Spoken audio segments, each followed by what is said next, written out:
Shalom everybody, Rabbi Edelstein here again with a short bit of Torah inspiration, sponsored by MEOR DC. MEORDC.com is our website.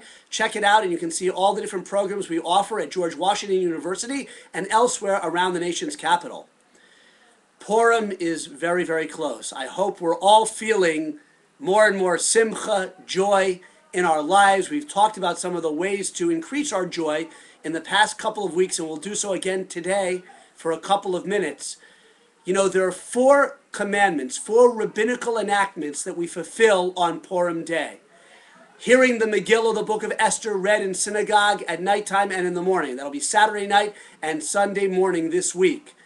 Sending gifts of food to our fellow Jewish people. Mishalach manos ish l're'ehu. You can fulfill that with 2 different kinds of foods to one other Jewish person, or as many as you want, and the more the merrier. It's fine, right?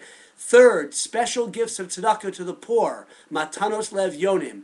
And finally, the Sudat Purim, the festive meal of Purim held in the daytime on Purim Day, on Sunday this year, where you're supposed to eat and drink and be merry, and even drink a little more than usual, which we'll talk about in a second. But the common denominator of all of these commandments is togetherness, is unity. Building the unity and building increasing bonds of love and friendship between the members of Klal Yisrael, of the Jewish people. That is a source of joy in life in general, friendship with our fellow man. And on Purim we emphasize that. It's so important because in the story that the book of Esther tells, the events we went through as a people, it was the unity of the Jewish people that certainly on a spiritual level caused the downfall of Haman. What am I talking about?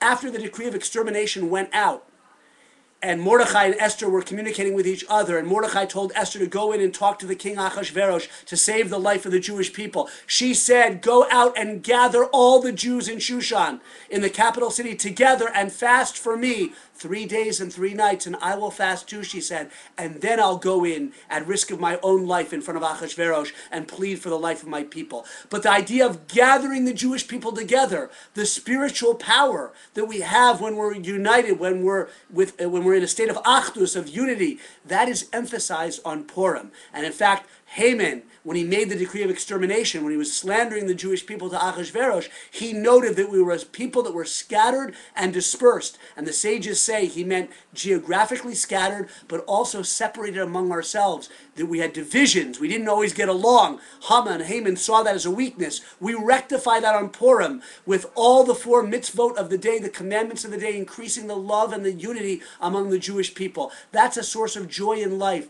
the unity, the friendship we have as a Jewish people. Truly, we are like one people on Purim, and that elevates us to a very high level of holiness. You might have heard me say, or hear it said before, that the Arizal, the holy Arizal said, Yom Kippur, that great day of atonement, that holy day, almost reaches the level of Purim. And one reason certainly is because the unity of the Jewish people, we come together as one. All barriers fall down on Purim, a little bit with the help of the wine we drink. And unity is a prerequisite for Kedusha, for holiness, because holiness is something we can't attain on our own.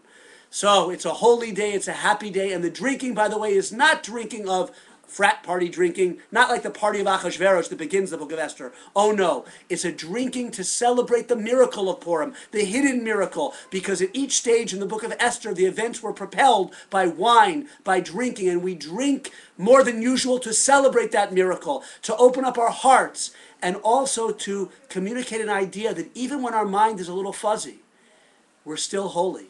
That the body has a holiness too, even when the mind is adrift a little bit, as it might be with the happiness and joy of Purim. So I wish you a happy day, a wonderful day of on Purim. It's also a day our sages say of tefillah, of prayer. So before you get too happy with the wine, pray for the Jewish people, for the world. God knows, and we know, we need the prayers, the tefillos. Have a wonderful, joyous, happy day of togetherness on Purim. L'chaim.